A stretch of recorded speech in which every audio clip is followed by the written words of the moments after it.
All right, so I'm going to talk to you today about my research looking at memory for when on social media. So this is an experience sampling study that we ran through Melbourne Uni. So I ran this with the help of Paul Garrett, Ben Stone, Simon Dennis, and I'd also like to say thank you to Isabella and Viviana for their contributions. So this research was motivated by a defining feature of episodic memory being that we perceive them to belong to a point in time. But temporal information doesn't appear to be automatically and accurately encoded with memories in the literature. So it appears thus far that people may have more than one strategy for accessing temporal information, and that a combination of these more ambiguous and active strategies might underlie our ability to date memories. So this research looked at whether that strategy selection can be analysed by altering the qualities of the target memory. Friedman has conducted 2 reviews in this area and showed that there are 2 strategies of everyday access to temporal memory. And the first is described by distance-based models. And distance-based models rely on the fact that memories possess some quality that decays in a predictable way with time. And the level of decay of this memory is used to indicate age. Shown here, described by this model, the strength is high at the present and decays rapidly with time moving into the past. So, for example, if these events were to refer to you trying to recall when you emailed a coworker that hasn't got back to you, and you were to place this boundary criterion to reflect the difference in strengths of the expected strength of a memory from last week as opposed to this week, you could discriminate that you at first emailed them event 1 last week and then followed up with them more recently this week, as these lie on alternate sides of the boundary criteria. Location-based models are the second kind of models, and in contrast, they rely on the contextual details that are encoded with a memory. Some of these contextual details are more crucial or more indicative of temporal identity than others, and these key pieces of information will refer to as source elements. So combining the contextual source element information with your knowledge of temporal patterns and landmarks will allow you to infer temporal information from a memory. For example, if you were trying to recall the last time you posted on Facebook and you recalled that you were in Redmond Barry and you were in a statistics class after lunch, you could use that knowledge along with your knowledge of your university timetable that you have your statistics class on a Monday morning and a Wednesday afternoon to infer that this post must have been done on a Wednesday afternoon. The differences between these strategies are exemplified in our everyday speech patterns used to respond in each format.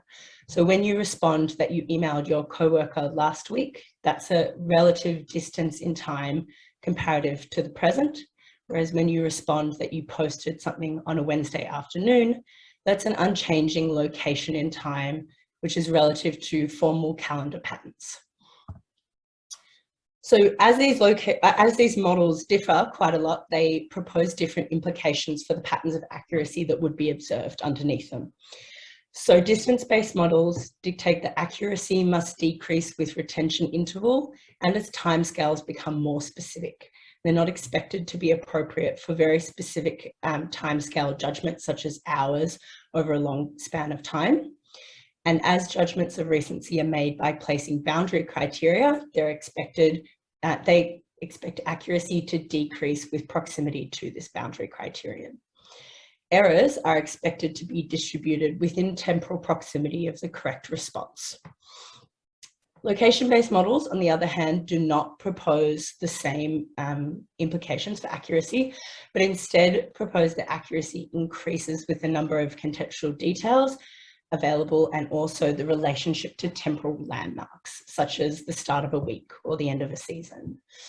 Errors can be explained with similarities between various details of the cues, making them confusable, rather than the cues being close together in time. I should mention as well that a lot of the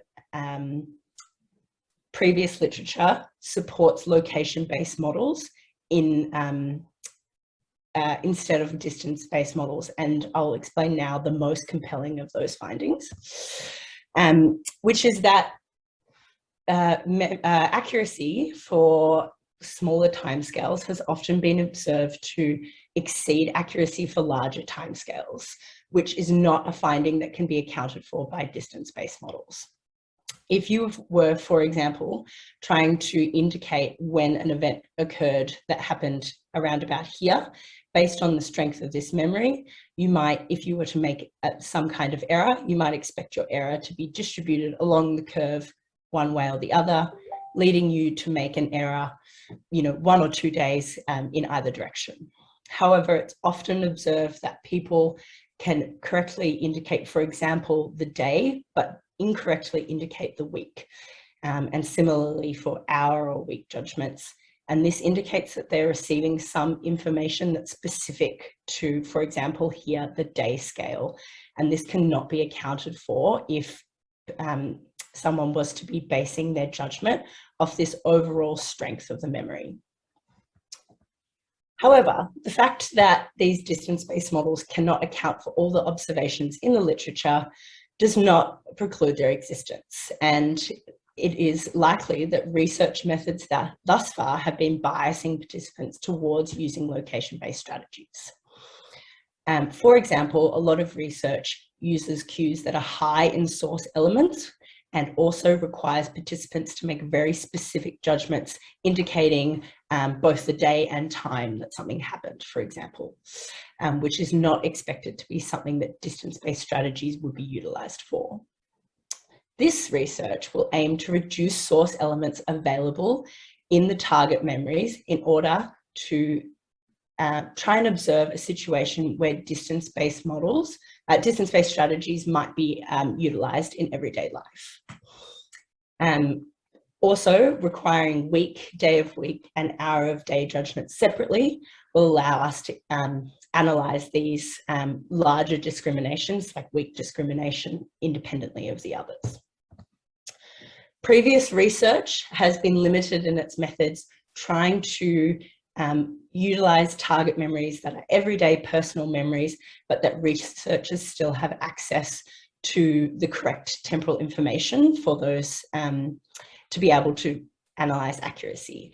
So this was initially attempted to be overcome using diary studies that asked participants to journal their lives in order to understand the correct timing of events. But this may have led further to other research limitations to bias participants towards location-based strategies, as selection bias of salient events and rehearsal of this information in the journaling process may increase source element availability. So a passive measure of the day-to-day events of people's everyday lives was desirable. And this experience sampling study utilized social media and email cues in order to find cues that are ubiquitous in everyday life, but have accurate temporal information also recorded for the use of researchers. And Unforgettable Research Services technology has allowed us to carry out this experience sampling study with people's social media and emails, whilst participants still maintained privacy and ownership over their data. So we asked 34 participants, downloaded their own data from Gmail, Instagram, Twitter, and Facebook, and uploaded it into Unforgettable's secure servers. Their sent emails and their posts on social media from the past 4 weeks were then generated into a memory test for them, and examples of what the trials looked like are displayed here. Each cue was displayed one by one when participants were asked when they posted it, indicating either week, day, or hour that it was posted separately over different trials, which allowed us to analyze this accuracy separately, but each cue was presented at 3 times, one for each time scale. So we predicted that for the larger time scale of weeks, we should see patterns of accuracy that are consistent with a distance-based strategy, as we believed that social media posts have less connection to routine and less connection to physical locations, which is likely to limit the source elements available in these queues. And as distance-based strategies were only expected to be feasible for larger timescales, we expected these patterns of accuracy in weeks, but not necessarily in days, and certainly not in the hour scale. We expected to see that with the distance between the post and the time of recall, that the distance from the correct answer should increase. And furthermore, for these weak judgments, that accuracy should decrease. So the distance from the correct response should increase surrounding the weak boundaries. For these weak judgments, we expected that errors would be higher in the weeks proximal to the correct response than the weeks further away from the correct response, as this would indicate that distance in time is an important factor in the distribution of error. And further, and lastly, as distance-based strategies are expected to be relied on, we expected that weak judgments should be the most accurate, so therefore display the least error, and the error should increase in the day judgments and then increase again with the into the hour judgments. So looking at that first hypothesis on accuracy as it related to the distance between the queue and the time of recall, we see here that on your x-axis you have time delay increasing towards the right, and then the distance from the correct response increasing on the y-axis, which is inaccuracy. You can see a very clear pattern of accuracy decreasing with the time delay as expected under a distance-based model. This relationship is also clear in the day of week judgments, although it wasn't clear initially whether distance-based strategies would be appropriate for a day of week judgment over a 4-week period. It's definitely possible under the results that we observed.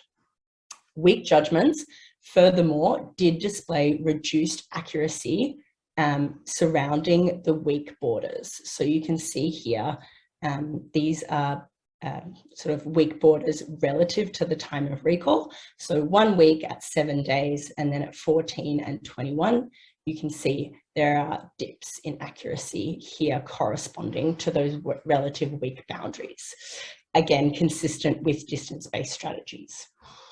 Day of week judgments did not show any relationship to their day boundaries at midnight, and hour of day judgments visually shows no shows no correlation with between accuracy and time delay, and also there was no significant differences in accuracy for hour judgments for queues closer or further away to the time of recall or from the hour boundaries, as expected. Moving on to our second hypothesis, looking at the distribution of error, you can see here in your rows weeks 1 to 4 chronologically of when the post actually was posted, and in your columns weeks 1 to 4 of what the participant responded. So a correct response to a week 1 is 4 weeks ago. You can see your correct responses here on the diagonal, and incorrect responses on the off diagonal, with the numbers and the shading indicating the number of responses in that cell. First of all, visually you can see that there was overall a forward displacement of error, with errors that are displaced forward in time outweighing errors displaced backwards in time, consistent with a lot of the literature in this area that shows that participants showed a bias to report events as more recent than they occurred. Although more relevant to our hypothesis is the distribution of errors in relation to the correct responses. So visually here you can see that more errors fall adjacent to the correct responses on that diagonal than further towards edges. And also within each week you can see that, for example, in week 1, these 3 possible errors are not, the number of responses across these weeks are not randomly distributed. And that was true and significant for weeks 1, 2, and 3 errors. Week 4 errors show a similar pattern, but was not significant, which we believe to be underpowered due to the less errors in the more recent weeks. But overall, it shows a lot of support for the idea that the proximity in time is an important factor in the distribution of errors in these weak judgments. Sophie, you have less than 1 minute left, okay. so you need to wrap up. Yeah, I'm so close to the end. you are almost over. Okay.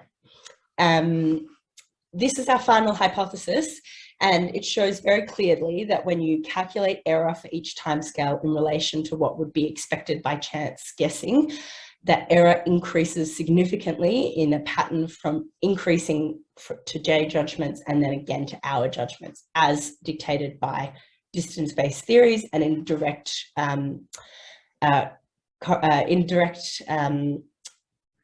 response to the location-based paradigms that show that our judgments often outperform the larger scales. So in summary, we found using this manipulation of cues, to changing them to people's social media posts, we found that accuracy decreased with the time from event and also increased with the distance from the weak boundaries, and also that errors were distributed close in time for these weak judgments as well, all consistent with distance-based strategies. And lastly, that in direct contrast to previous studies that were serving to falsify distance-based strategies, we did not observe any smaller timescales outperforming any larger timescales. And that is my very quick summary. Okay, thank you, Sophie. We could have like really one short question, like if anyone has one.